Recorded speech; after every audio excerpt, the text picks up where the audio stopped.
All right, guys. So I apologize ahead of time for the poor audio issues in this recording.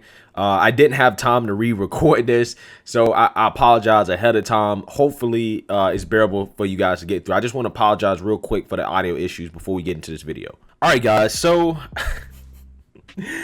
as a lot of you guys know, Putin challenged Biden to a debate, and Biden is basically denied. Right? He's not gonna show up. Okay? He's folding. He folding. Okay? And it really just showed in my mind the lack of respect that one of our biggest adversaries has for the president. Okay? In my opinion, that's what it shows. Now, the U.S. and China had these surprise talks in Anchorage, Alaska, in which tensions got very, very, very high. Things got testy. Okay, things got really testy. Okay, in this meeting, right? And to me, it just goes to show how little our counterparts across the world really respect this administration. Now, obviously, under the Trump administration, China has not been happy, right? Because Trump has basically changed some of the dynamics when it comes to the trade war, and has basically tried to tip the scale in favor of the United States, right? To try to incentivize bringing jobs back to this country and try to get a more fair deal with China. Obviously, China did not like that, right? That and we basically, was engaged in a mini trade war. Now, these talks are going to be hilarious, right? Because basically the U.S. and China are going to go back and forth and accuse each other of basically human rights abuses and all types of stuff that I think was really interesting to hear, as China really seems to be gun-ho on trying to take advantage of the social justice movements in the United States. So let's listen to this testy exchange between the U.S. and China. China is firmly opposed to U.S. interference in China's internal affairs. We have expressed our staunch opposition to such interference, and we will take firm actions in response. On human rights, we hope that the United States will do better on human rights. China has made steady progress in human rights, and the fact is that there are many problems within the United States regarding human rights, which is admitted by the U.S. itself as well. The United States has also said that countries can't rely on force in today's world to resolve the challenges we face. And it is a failure to use various means to topple the so-called authoritarian states. And the challenges facing the United States in human rights are deep-seated. They did not just emerge over the past 4 years, such as Black Lives Matter. Oh my God, bruh. China just pulled the race card on us, the U.S. China invoked Black Lives Matter, said that it was a human rights abuse. Okay, not only that, they also basically implied that the U.S. should not be toppling authoritarian states, right? And they're probably talking about North Korea, right? Because North Korea, we've had a little bit of back and forth with them, as the defense secretary is basically saying, listen, we're ready to fight, right? We are ready to fight North Korea. Okay, we're slowly but surely going back to the days of endless wars and trying to topple regimes that we don't agree with. Okay, that is the establishment position. Okay, when it comes to war. So I think that is a legitimate criticism from China. However, China is the pot calling the kettle black, because with the Uyghurs and the Muslims, I mean, that they up just straight up running concentration camps. Okay, flat out. I mean, there's all types of allegations of things such as, harvesting organs, right? I mean, that's crazy allegations coming out of China. I don't think that any Black Lives Matter organs are being harvested here. I don't think any black people are being systemically killed in the United States, despite the narrative that they want to push. I don't think that's happening here, right? I don't think that any black people are in concentration camps in the United States. I really don't, right?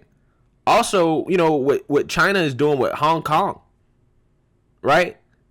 How they're trying to take over a state that basically wants to be independent, right? They're trying to take over Taiwan. They're trying to have control over that state. So China really is a pot calling the kettle black in this situation. I just find it hilarious how they pulled out the Black Lives Matter card, especially considering how there's been reports that black people in China have been mistreated. Okay? Black people in China have been mistreated. That's been the reports.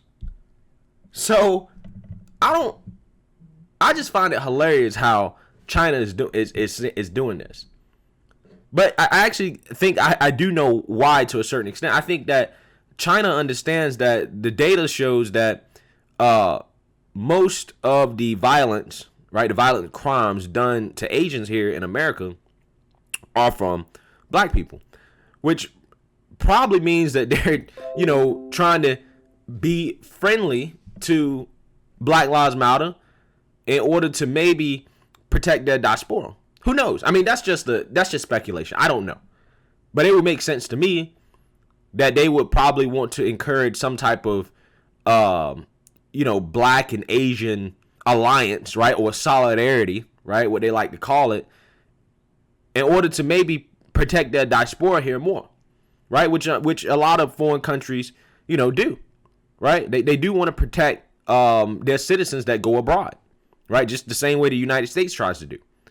So it's interesting to hear them pull that Black Lives Matter card. And also considering how in bed China is with the NBA. And then you also have the NBA, or at least they was, pushing Black Lives Matter so heavily, right? So heavily they was pushing it. So I just find it interesting that China is making these types of statements, right? And I think there's multiple angles to this in terms of why they're saying this, because again, they are the pot calling the kettle black here, and they're definitely blacker than the U.S. when it comes to human rights abuses, right? Domestically at the very least. 太好了，我们认为你们会遵守基本的外交礼节。 Well, I think we thought too well of the United States. We thought that the U.S. side will follow the necessary diplomatic protocols. 所以我们刚才必须阐明我们的立场。 So for China, it was necessary that we make our position clear. 我现在讲一句，你们没有资格在中国的面前说你们从实力的地位出发同中国谈话。 So let me say here that in front of the Chinese side, the United States does not have the qualification to say that it wants to speak to China from a position of strength. Oh my God. Oh my goodness. They said that, let me make it clear. The U.S. does not have the qualifications to start talking, to speak to us from a position of strength. What China's saying is that we don't have the qualifications to talk smack to them. We can't say nothing to them according to China.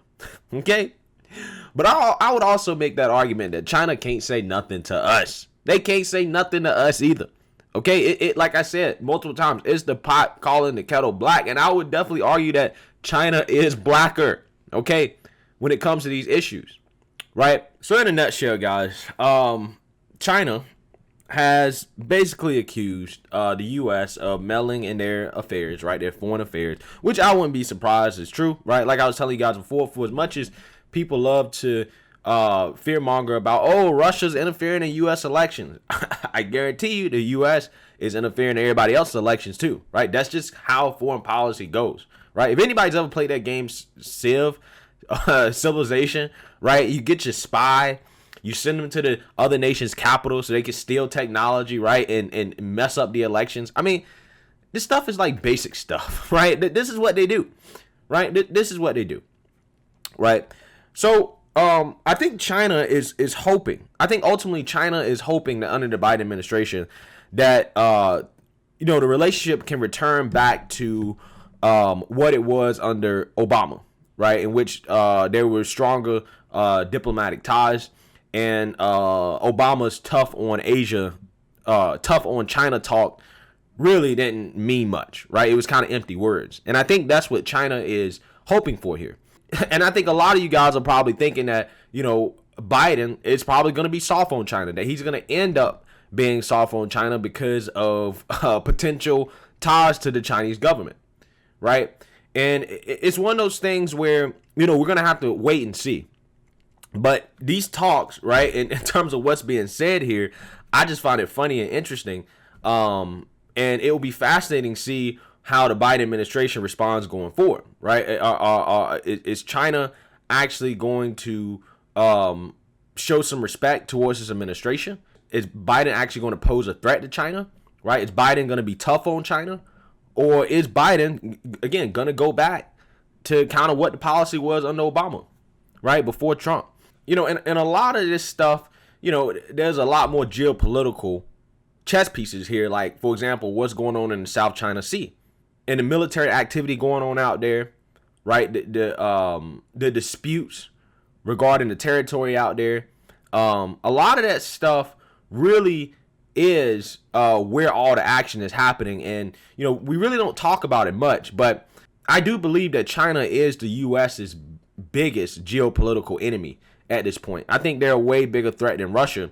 And it's going to be very, very, very important that Biden does not back down and that Biden basically takes the China threat very seriously. Like, Mitt Romney said, he named China as one of the biggest threats to the United States, right? Like his all-time threats, right? That the U.S. needs to worry about, along with debt and climate change, according to him. So we'll see what happens, guys. But this exchange was pretty interesting. Let me know what you guys think. Make sure you like, comment, and subscribe. Most importantly, share a Black conservative perspective. Peace.